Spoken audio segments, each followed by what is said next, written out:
Yung mga individual na sangkot sa pagnanakaw ng mga kable na ginagamit ho dun sa kampanya ng Metropolitan Manila Development Authority dun sa No Contact Apprehension Policy ay naaresto na.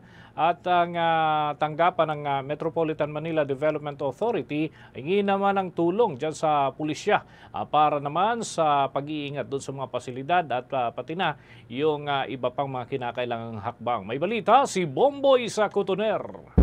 Naaresto na ang 3 individual na sangkot sa pagnanakaw ng mga kable ng CCTV cameras ng Metropolitan Manila Development Authority sa may Guadalupe Footbridge ngayong linggo. Batay sa naging investigasyon, muling bumalik ang mga sospek sa lugar upang magnakaw ulit ng fiber optic cables, ngunit hindi nila napansin ang mga nagpapatrolyang pulis sa overpass. Napag-alamang naibenta umano ang mga ninakaw na kable sa ilang junk shops. Na-recover mula sa kanilang iba't ibang pira-pirasong electrical wirings at ilang gamit pamutol. Sumailalim na sa inquest proceedings sa mga sospek at kasalukuyang nakakulong sa Makati Police. Samantala, makikipag-ugnayan na rin ang MMDA sa Philippine National Police upang paigtingin ang seguridad sa mga pasilidad ng pamahalaan katulad na lamang ng mga CCTV cameras na ginagamit para sa No Contact Apprehension Policy o NCAP.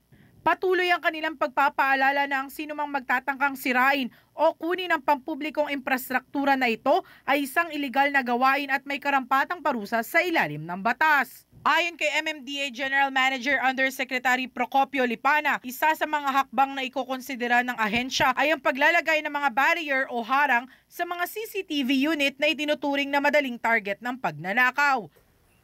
MMDA facilities, all facilities ng government facilities, it is the responsibility of the police to ensure that wala mangyayaring krimen sa kanilang area. Of course, it's up to them to prioritize kung ano ang kanilang mas tututukan. So, yun nga, kanyata magre-request ng meeting with the PNP so that we can appeal to them na and discuss ano ba ang dapat i-priority and to strategize para nga mawala na to o ma-prevent natin yung ganito mga incident. Matatandaan na habang isinasagawa ang testing sa kanilang mga CCTV cameras ngayong linggo, napansin nilang may kakaibang humming sound. Nang magsagawa sila ng troubleshooting, nadiskubre nilang nawawala na ang ilang kable sa CCTV unit na naka-install sa bahagi ng Guadalupe. Para sa Bombo Network News, Bombo East sa Cotoner, nagulat para sa #1 and most trusted radio network in the country, Bombo Radio Philippines. Basta Radyo, Bombo!